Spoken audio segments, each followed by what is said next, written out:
On Christmas Eve in 1886, Ada Whitlock had one split log, no supper, and exactly enough pride left to starve in silence. By dusk, Willow Bend, Wyoming Territory had almost vanished under the storm. The town was never much to begin with, only a church, a feed store, a smithy, and a stubborn scatter of cabins holding their own against the wind. But that night the snow came down so thick the whole place looked half erased, as if the world had started rubbing it out from the edges inward. Ada's cabin stood beyond the last clean row of lights, close enough to hear town when weather was kind, far enough to be forgotten when it wasn't. She sat beside the iron stove with a blanket over her knees and her hands folded so tightly they ached. There was no bread left, no beans, no salt pork, not even the stale heel of anything she could pretend was a meal. She had scraped the flour crock that morning and turned the last spoonful into a flat little cake, and after that there had been nothing but cold shelves and the sound of the wind working at the walls. 4 winters had passed since she buried her husband.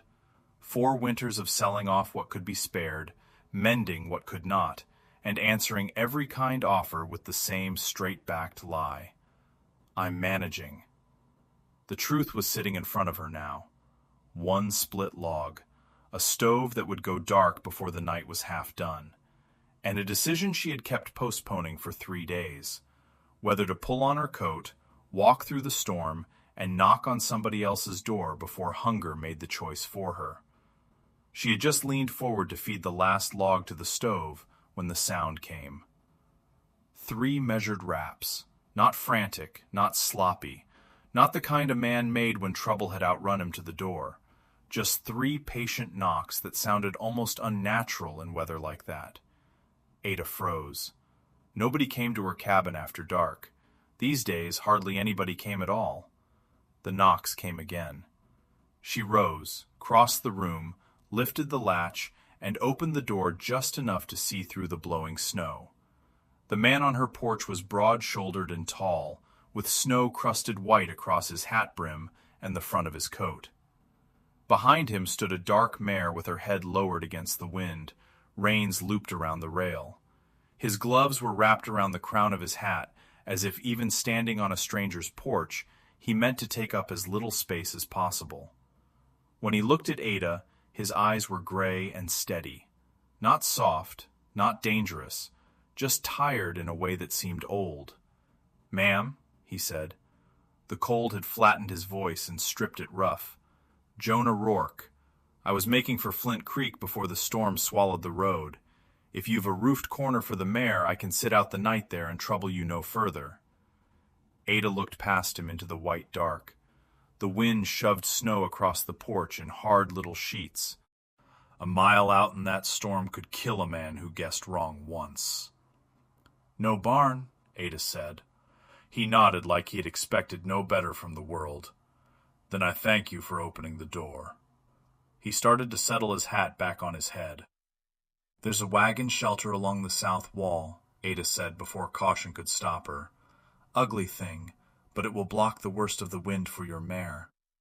Something flickered at the corner of his mouth. Not a smile exactly, more like the memory of one. "That'll do." "Only because I don't need a dead mare in my yard." "Practicality is a mercy in weather like this," he said. He gathered the reins and disappeared with the mare toward the lean-to. Ada watched until the snow swallowed him, then shut the door and dropped the latch into place.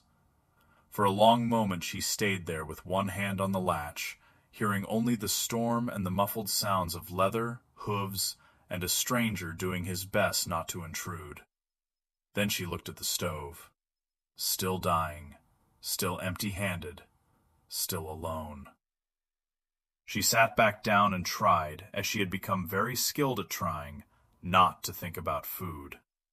Hunger was easier if you treated it like weather, a condition, a nuisance, something that would eventually pass if you did not give it the dignity of full attention. The wind found the cracks in the cabin and came sliding over the floorboards around her boots. The stove exhaled one small breath of warmth and then gave less. A while later, there was another knock. Softer this time. Ada opened the door and found Jonah Rourke standing there again, snow silvered across his shoulders, holding a folded cloth bundle in both hands. He seemed faintly uncomfortable, not ashamed, not uncertain, just like a man about to do something he preferred to do quietly. "Your mare settled?" Ada asked.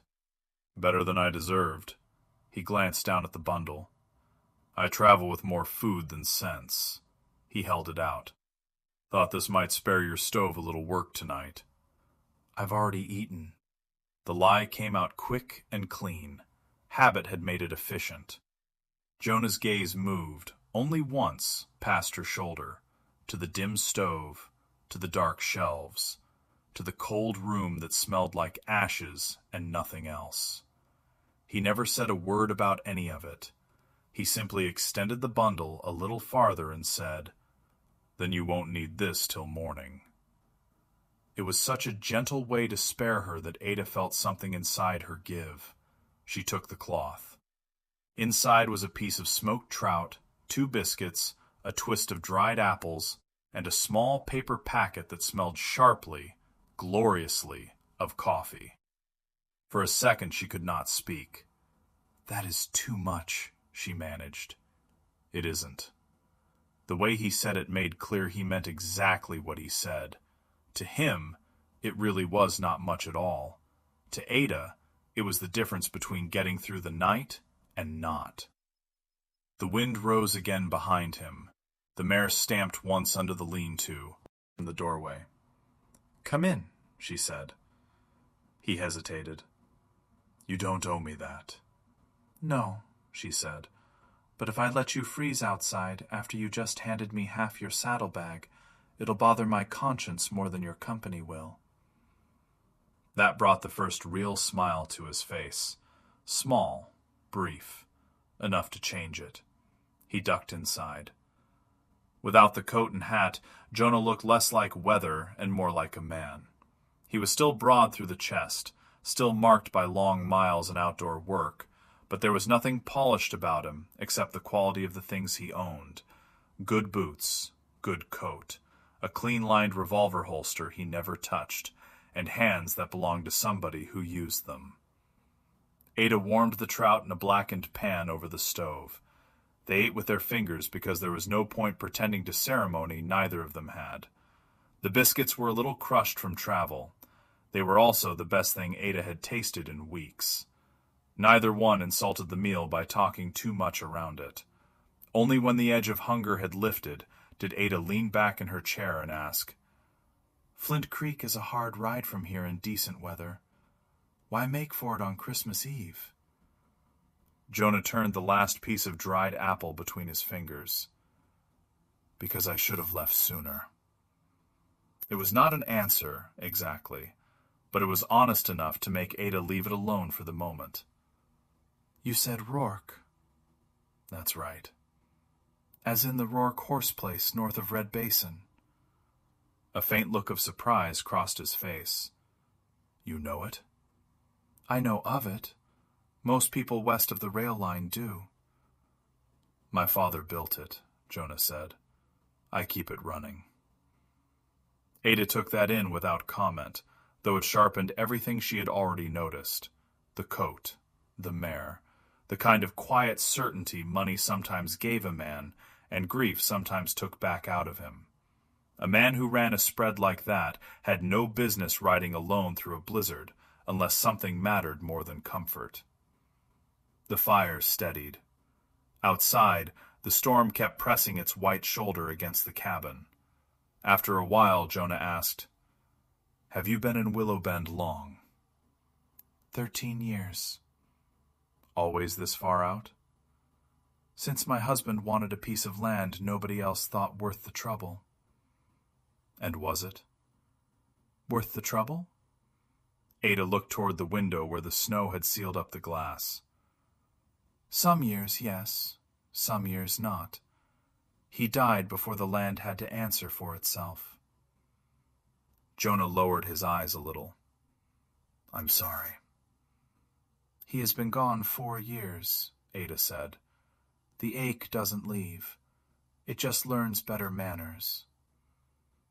Something in that landed with him. She could see it. Not because he said anything, but because he went still in the particular way people did when a sentence found its mark. Later, when the stove had gone from desperate to modestly warm, Ada pulled a quilt from the cedar trunk by the wall and pointed to the hearth. "The warmest place in the cabin is there." Jonah stood, taking the quilt carefully. "I'll be out before sunup." "You can be out whenever the road stops trying to murder you." That almost smile came back. "Yes, ma'am." "Ada," she said, surprising herself. His eyes lifted to hers. "Ada," he repeated. She went into her bedroom and closed the door, but she did not sleep quickly. She lay fully dressed atop the covers, listening to the storm, the soft shift of a man settling near her stove, and the strange, almost painful fact that the cabin no longer sounded empty. It had been a long time since that mattered enough to notice. Ada woke in the gray hour before sunrise with coffee in the air. For a bewildered second, she thought the scent belonged to another life, because coffee had become the kind of luxury she mostly knew by memory. Then the scent thickened, dark and bitter and honest, and she remembered the packet in Jonah's bundle. She opened the bedroom door. Jonah was crouched by the stove, sleeves rolled to the forearm, feeding it small pieces of split wood from a tidy stack he had built beside the wall. Her coffee pot hung from the hook over the heat. Frost silvered the inside corners of the window. The storm had passed, leaving behind that great burial silence only heavy snow could make. He looked over. "Morning. Hope you don't mind." Ada's eyes went to the fresh wood. "Where did that come from?" "Old corral rail behind the lean-to. Already broken. I only cut what was down." She accepted this, sat in her chair, and took the tin cup he offered her. The first swallow nearly hurt. It tasted like warmth, dignity, and the memory of easier years. They drank in silence for a while, two people meeting the morning before they were ready to name what the night had been. At last, Ada said, "The road to Flint Creek will open soon, if the wind stays down." Jonah nodded. "I know." But he did not move. The question she had let him keep the night before came back and settled between them. She set down her cup. "Why Flint Creek?" For a long moment he only looked into the stove. Then he said, "My sister lives there." Ada waited. "Her name is Ruth." He drew a breath. 5 years ago, after our father died, I decided I knew better than everyone else what should happen next. To the ranch, to the money, to her life." His mouth shifted once, bitter with himself. "She wanted to marry a blacksmith with more backbone than dollars. I told her she'd be a fool. She told me being rich didn't make me right. I said worse after that." He rubbed his thumb slowly along the rim of the cup. "She married him anyway. I told her if she walked out over it, she could stay out." Snowlight filled the cabin, pale and cold. Ada said nothing. "Her husband was killed in a mill accident this fall," Jonah went on. 3 weeks ago, the pastor in Flint Creek wrote to say Ruth had taken ill after the burial and was trying to raise 2 small boys while pretending she wasn't. He wrote because he thought a brother ought to know. Jonah gave one humorless breath of a laugh. "I told myself I'd leave after inventory. Then after the first clear weather. Then after New Year because the roads would be cleaner." His eyes finally rose to Ada's. "Then yesterday became Christmas Eve, and every excuse I had sounded as cowardly as it was." Ada held his gaze. She knew something about postponing the humiliation of need until it curdled into danger. Different shape, same pride. "Go," she said quietly, "while the door is still there to walk through." He looked back at the stove. "I mean to." Mid-morning brought a weak white sun and a world remade in snow. The low bend emerged slowly from beneath it. Chimneys began to smoke again. Somewhere nearer town, children shouted, their voices carrying thin and bright over the frozen ground. Jonah saddled his mare under the lean-to. Ada stood on the porch with her coat buttoned up to her throat and watched him tighten the cinch. When he emerged from the lean-to with the mare ready, he stopped at the foot of the steps. "I don't know how to thank you properly," he said. "You already did." He shook his head once. "Ada." The way he said her name made it feel less like a word and more like the moment before one. "I would like to come back this way," he said, "after Flint Creek." She studied him. Behind her, the cabin leaned old and weathered in the cold. The fence needed mending. The stovepipe needed sealing. The pantry was still mostly bare. She knew exactly what the place looked like to a man who owned a good coat and a good horse. Worse, she knew what she must look like. Tired, proud, one hard week away from real trouble. The road from Flint Creek did not pass her door. They both knew it. "Then you'd be coming out of your way," she said. "Yes." "For no good reason?" His mouth moved at that, just slightly. "I can think of one." The honesty of it hit her harder than flattery would have. Ada looked past him at the whitened fields, at the sky gone pale as tin, at the lane he would disappear down in another minute. Then she said the truest thing she had to give. "If you do come back, right after dark, I'll hang a lantern in the window." Something settled in his face then. Not triumph, not surprise, more like relief. "I'll look for it," he said. He touched 2 fingers to his hat brim and rode away through the white. Ada stood on the porch long after the sound of hoofbeats had been swallowed by distance. Then she went inside, fed the stove, and felt the whole cabin change shape around the absence he left behind. That was the hardest part. Before Jonah Rourke, loneliness had been familiar enough to numb. After one night of being spoken to plainly, fed without being shamed, and looked at as though she still belonged among the living, the old silence was sharper than hunger. Hope, she discovered, could cut deeper than hunger. For 8 days, Ada told herself he would not return. Men said things in snowstorms they did not mean under clear skies. Kindness was easier when the weather made everybody temporary. By the 3rd day, she hated herself for listening for hoofbeats. By the 6th, she stopped hanging the lantern early because it felt foolish. By the 8th, she lit it anyway. He arrived after sunset. Ada heard the mare before she saw him. Then a dark shape came through the blue evening, and a voice called from the lane. "I was hoping that light was for me." She went to the door too fast to pretend otherwise. Jonah was waiting there with snow on his shoulders and far less guardedness in his face than before. "You made it," she said. "So did Ruth," he answered.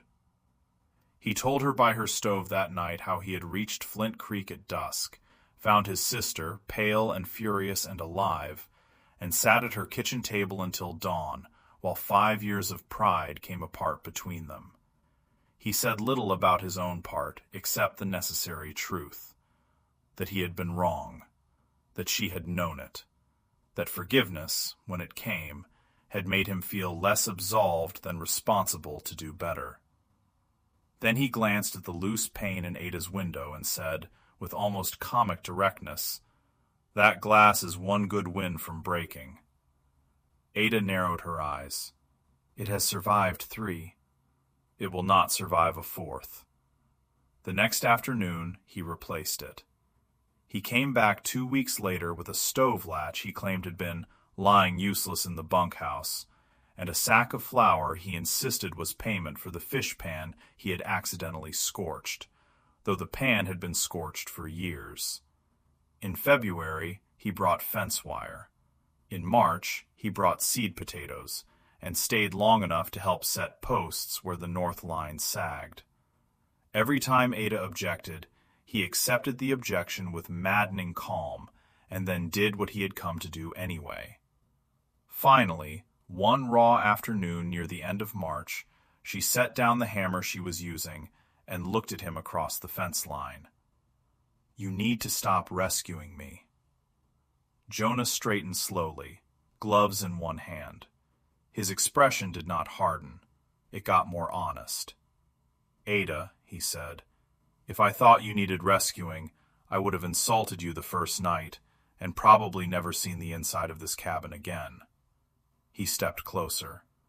I bring things because I notice what is needed. I stay because I want to. Those are not the same thing. The fence wire hung loose between them. So did everything else. Ada looked down, then back up. That should have sounded arrogant. Did it? No, she admitted. He smiled. Good. By the time the spring mud began to dry, he asked whether letters might be welcome when work pinned him to Red Basin. Ada answered yes so quickly it embarrassed her, then spent the next 10 minutes pretending it had not. The letters changed things.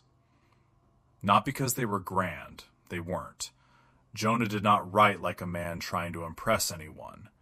He wrote the way he spoke, cleanly, carefully, with room inside the sentences for what mattered.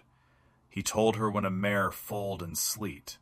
She told him Mrs. Pritchard's rooster had developed the soul of a criminal and kept stealing kindling from open porches. He wrote that Ruth's boys were attempting to teach a barn cat to ride in a wash tub. She wrote that the first beans had broken through the soil and looked more determined than sensible. The distance between Willow Bend and Red Basin stopped feeling like empty land and started feeling like something a letter could cross. By autumn, Jonah had found reasons to be in Willow Bend so often that even the feed store owner stopped pretending not to notice. He began keeping a clean shirt at Ada's cabin, then a shaving kit. Then, one morning, a ledger book he forgot to take back with him because he was laughing too hard at something she had said about town councilmen and male incompetence. The proposal came on an ordinary Thursday in January. There was no holiday, no snowfall worth mentioning. Ada was standing at the table with her sleeves rolled, peeling apples into a bowl. Jonah sat by the window mending a rein with the concentration of a man who took leather personally. After a long silence, he looked up and said, I have spent a year finding excuses to ride back to this house. Ada kept peeling. That is not news. No. He set the rein aside. This is. I am tired of leaving it. She turned then. He was not on one knee. Jonah Rourke looked like the kind of man who would have considered that theatrical. He was just sitting there in the plain winter light, steady as ever, except for the one thing he was not steady about. Her answer. Ada, he said, I don't want to keep dividing my life into the part where I'm here and the part where I'm waiting to get back. If you'll have me, I'd rather make one life of it. She did not let him get any further. Yes. The word left her so fast it startled them both. For the first time since she had known him, Jonah laughed without any restraint at all. They married in the Willow Bend church when spring finally decided to honor the calendar. Ruth came with both boys and cried openly. Mrs. Pritchard cried harder. Ada wore a cream dress altered from good fabric another widow had saved for reasons nobody could remember, and when the preacher asked whether she took Jonah Rourke, her voice sounded steadier than it had the day she buried her first life, and stronger than it had sounded in years. She kept Whitlock and added Rourke after it, not because Jonah asked. He never would have. But because grief had been one country of her life, and joy would be another, and she intended to tell the truth about both. Within the year, Jonah shifted his winter books and half his time to Willow Bend, a choice that confused his foreman, entertained the town, and troubled Ada not at all. By then the cabin had a new stovepipe, a mended fence, and laughter in it often enough to sound like it had always known how. Years later, when their daughter Lucy was old enough to stand on a chair and ask questions while her mother rolled dough, she noticed something. Every Christmas Eve, no matter the weather, Jonah set the lantern glowing in the front window before he did anything else. Before supper, before church, before the first carol drifting in from town. One December night, Lucy asked him why. Jonah looked toward the glass, where the lantern glow shone warm against the dark. Because once, he said, that light was a promise. Ada, standing at the stove, turned just enough to hide her smile. Lucy frowned in the serious way children do when they sense a story and mean to have all of it. What kind of promise? Jonah held Ada's eyes across the room before he answered. The kind a man spends the rest of his life being grateful he was given. And every year after that, when the wind came hard off the plains and the dark settled early over Willow Bend, the first light anyone saw at the edge of town was the lantern in the Rourke window, still burning, still keeping its word.